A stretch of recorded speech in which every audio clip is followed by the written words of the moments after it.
warahmatullahi wabarakatuh. Hai, nama saya Muhammad Akif Izzuddin bin Muhammad Othman. Saya dari kru TV PSS Radatul Ilmi. Ahlan wa sahlan ya Ramadan. Kami ingin menemu bual warga SK Batu Balai tentang bulan yang penuh barakah ini. Jom. Nasihat GB untuk murid-murid SK Batu Balai sempena bulan Ramadan ini. Sempena bulan Ramadan ni, ambillah kesempatan untuk berubah. Jika murid itu tidak berdisiplinlah, kerana Ramadan itu bulan menuntut kita bersabar, menuntut kita supaya berdisiplin, dan jika kita tidak bersabar, kita tidak akan berjaya. Jadi, ambillah kesempatan bulan Ramadan ini untuk kita berubah menjadi lebih baik daripada sedia ada. Kerana Ramadan itu menuntut kita menjadi orang yang lebih baik, orang yang lebih berdisiplin, dan orang yang berjaya nanti, insya-Allah.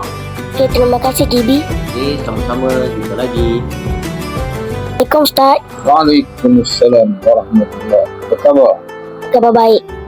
Alhamdulillah, bersyukur kepada Allah Subhanahu Wa Taala kerana kita masih diberi peluang untuk merasai ataupun menikmati bulan Ramadan pada tahun ini.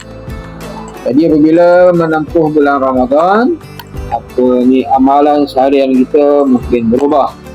Jadi kalau sebelum ni kita tidak bangun pagi, jadi dengan bulan Ramadan ni kita bangun pagi awal untuk kita bersahur. Walaupun kita berpuasa, solat janganlah kita tinggal. Barulah kita dapat pahala penuh. Sembahyang maghrib sebaik-baiknya berjemaah lah. Berjemaah sekeluarga. Lepas tu bolehlah bersedia untuk ke masjid atau surau bagi solat isyak dan solat tarawih.